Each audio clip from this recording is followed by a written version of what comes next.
بسم اللہ الرحمن الرحیم۔ السلام علیکہ یا صاحب العصر والزمان۔ اس کے بعد یہ مرثیہ پڑھا، با حسینہ فلا نسیت حسینہ اقصادتہ اسانت الادیان غدرہ بکربلا سرین لا سک اللہ جانبی کربلا۔ ہائے حسین، میں فراموش نہیں کر سکتی حسین کو، میں فراموش نہیں کر سکتی ان نیزوں کو جو حسین کے بدن پر لگائے جا رہے تھے، میں فراموش نہیں کر سکتی کہ دشمنوں نے تشنا لب امام حسین علیہ السلام کے پارا پارا جسم کو جلتی زمین کربلا پر چھوڑ دیا۔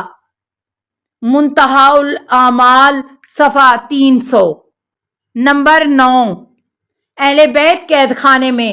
ارباب مقاتل لکھتے ہیں کہ ابن زیاد نے خط یزید کو لکھا اور تمام واقعات کی اطلاع یزید کو دی۔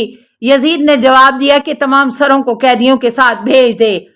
اس مدت میں کہ جب ابن زیاد نے یزید کو خط لکھا اور یزید نے ابن زیاد کو جواب دیا، شاید 12 روز لگے۔ اس درمیان حضرت زینب سلام اللہ علیہا اور جناب سید سجاد نے زندان کوفہ میں زندگی بسر کی۔ زندان کا دروازہ بند کر کے سخت پہرے بٹھائے گئے تھے۔ وہ لوگ شدید خطروں میں بسر کر رہے تھے۔ کامل ابن اسیر جلد 4 صفحہ 55، مالی السبتین جلد 2 صفحہ 115۔ یہاں تک کہ حضرت سید سجاد کی گردن میں توق بھی پڑا رہا۔ امالی الصدوق صفحہ 99۔ قید خانے کی شرطیں اور قیدیوں کے بارے میں حکومت کے ارادے اس قدر خطرناک تھے کہ روایت میں ہے کہ ایک پتھر قید خانے میں پھینکا گیا جس میں ایک کاغذ چسپاں تھا۔ شاید یہ پتھر کسی دوستدار اہل بیت نے پھینکا تھا۔ وہ چاہتا تھا کہ قیدیوں کو حکومت کے ارادوں کی اطلاع کر دے۔ اس کاغذ پر لکھا ہوا تھا، ایک قاصد ابن زیاد کی طرف سے فلاں دن یزید کے پاس بھیجا گیا، وہ شام سے فلاں دن واپس آئے گا، انتظار کیجئے۔ اگر صدائے تکبیر سنیے تو سمجھ لیجئے کہ آپ لوگوں کے قتل کا ارادہ کر لیا گیا ہے۔ وصیتیں کر لیجئے اور تیار رہیے۔ اگر تکبیر کی آواز نہ سنیے تو سمجھ لیجئے کہ امان ہے اور قتل سے معاف کر دیا گیا ہے۔ قاصد کے آنے کے 2 یا 3 روز قبل ایک کاغذ پتھر میں لپٹا ہوا قید خانے میں پھینکا گیا۔ اس میں لکھا تھا، قریب ہے کہ قاصد آئے، آپ لوگ وصیت کر لیجئے۔ آخر کار قاصد آیا۔ یزید نے ابن زیاد کے جواب میں لکھا تھا کہ شہیدوں کے سر کے ساتھ قیدیوں کو شام بھیج دے۔ اس خط کے بعد ابن زیاد نے حکم دیا کہ سروں کو اہل بیت کے ہمراہ شام بھیج دیا جائے۔ کامل ابن اسیر جلد 4 صفحہ 55، مالی السبتین جلد 2 صفحہ 115۔ سر حسین علیہ السلام نے نیزے پر قرآن پڑھا۔ متعدد روایات میں ہے کہ امام حسین علیہ السلام کے سر مقدس نے کوفے میں قرآنی آیات کی تلاوت کی۔ چنانچہ شیخ مفید نقل کرتے ہیں کہ ابن زیاد نے حکم دیا کہ امام حسین علیہ السلام کا سر مقدس کوفے کی گلیوں اور کوچوں میں پھرایا جائے۔ زید بن ارقم کا بیان ہے کہ میں نے دیکھا کہ امام کا سر نوک نیزہ پر ہے۔ میں اپنے کمرے میں تھا، دیکھا تو سنا کہ وہ سر مقدس اس آیت کی تلاوت کر رہا ہے، ام حسبت انا اصحاب الکہف والرقیم کانوا من آیاتنا عجبا۔ سورہ کہف 9۔ کیا تو نے گمان کیا ہے اصحاب کہف و رقیم ہماری عجیب آیات تھے؟ میں نے گھبرا کر آواز دی، راسکا یبن رسول اللہ عجبا و عجبا، اے فرزند رسول، آپ کا سر اس سے کہیں زیادہ تعجب انگیز ہے۔ یہ بھی نقل ہے کہ مسلمہ بن قبیل نے سنا کہ وہ سر مقدس اس آیت کی تلاوت کر رہا تھا، فَسَيَكْفِيكَهُمُ اللَّهُ وَهُوَ السَّمِيعُ الْعَلِيمُ۔ سورہ بقرہ آیت نمبر 137۔ بہت جلد خدا تم سے ان کے شر کو دفع کر دے گا اور خدا سمیع علیم ہے۔ مناقب شہر آشوب جلد 2 صفحہ 188۔ نیز نقل ہے کہ سر مقدس کو ایک لکڑی پر آویزہ کر دیا گیا۔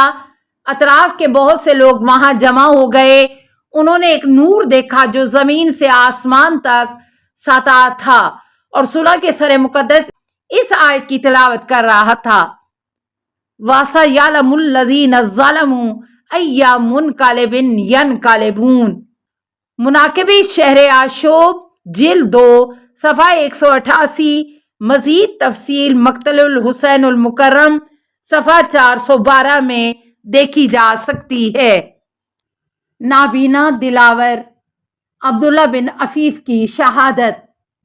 اہل حرم قیدی بنا کر کوفے میں لائے گئے تو ابن زیاد نے 13 محرم کو اعلان کرایا کہ مسجد کوفہ میں نماز باجماعت ہے۔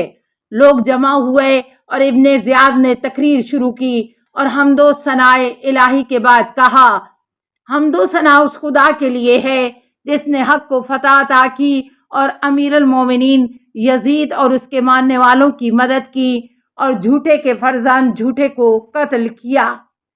ابھی تقریر یہیں تک پہنچی تھی کہ عبداللہ بن عفیف ازدی جو حضرت علی علیہ السلام کے شیعہ تھے، ان کی ایک آنکھ جنگ جمل میں تیر لگنے سے اور دوسری جنگ صفین میں ختم ہو گئی تھی۔ وہ نابینا تھے۔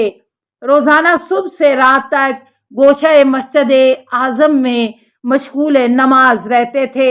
اٹھ کھڑے ہوئے اور چلا کر کہا، یا ابن زیاد ان الکذاب ابن الکذاب انت و ابوک و من استعملک و ابوہ یا عدو اللہ۔ اے پسرے زیاد، جھوٹا اور جھوٹے کا بیٹا تو ہے اور تیرا باپ ہے، اور وہ جھوٹا ہے جس نے تجھے گورنر بنایا ہے۔ تیرا باپ جھوٹا ہے۔ اے دشمن خدا، کیا تو فرزند رسول صلی اللہ علیہ وآلہ وسلم کو قتل کر کے اس طرح یادہ گوئی کرے گا؟ عبداللہ کے اعتراض پر ابن زیاد کو غصہ آ گیا۔ اس نے پوچھا، یہ کون بول رہا ہے؟ عبداللہ للکارے، میں ہوں۔ اے دشمن خدا، پاک خاندان کو خدا نے گندے خاندان سے الگ کیا ہے۔ تو قتل کرتا ہے اور سمجھتا ہے کہ مسلمان ہے۔ ہائے افسوس، کہاں ہیں مہاجرین و انصار تاکہ تیرے باغی امیر یزید سے جو رسول خدا صلی اللہ علیہ وآلہ وسلم کے زمانے سے ملعون ہیں انتقام لیں۔ ابن زیاد کو اس قدر غصہ آیا کہ اس کی گردن کی رگیں سرخ ہو گئیں۔ اس نے کہا، اس شخص کو میرے پاس لاؤ۔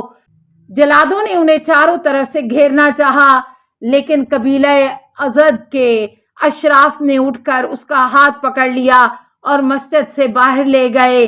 اس طرح انہیں گھر پہنچا دیا۔ ابن زیاد نے حکم دیا کہ جا کر قبیلہ ازد کہ اس اندھے کو، جس کا دل بھی اللہ نے اندھا کر دیا ہے، قید کر کے میرے پاس لاؤ۔ سپاہی انہیں گرفتار کرنے کے لیے گئے۔ یہ خبر قبیلہ ازد کے لوگوں کو ہو گئی۔ قبیلہ یمن کے لوگ بھی حمایت میں کھڑے ہو گئے۔ ابن زیاد نے مضر کے قبیلوں کو ایک پرچم کے تلے کر کے محمد بن اشعث کا ماتحت بنا کر ان سے جنگ کرنے کے لیے بھیجا۔ سخت مقابلہ ہوا اور عرب کے بہت سے لوگ قتل ہوئے۔ ابن زیاد کے فوجی عبداللہ کے گھر پر آئے اور دروازہ توڑ کر گھر میں گھس گئے۔ عبداللہ کی بیٹی نے کہا، بابا، سپاہی آ گئے ہیں۔ عبداللہ نے فرمایا، تم سے کوئی سروکار نہیں، میری تلوار لے آؤ۔ بیٹی نے تلوار ہاتھ میں دے دی۔ عبداللہ خود ہی اپنا دفاع کرنے لگے۔ وہ رجز پڑھ رہے تھے۔ بیٹی نے کہا، بابا، کاش میں مرد ہوتی اور آپ کے آگے آگے ان خونخوار دشمنوں سے جنگ کرتی جو رسول خدا صلی اللہ علیہ وآلہ وسلم کی اطرت پاک کے قاتل ہیں۔ فوجیوں نے ہر طرف سے عبداللہ کا محاصرہ کر لیا۔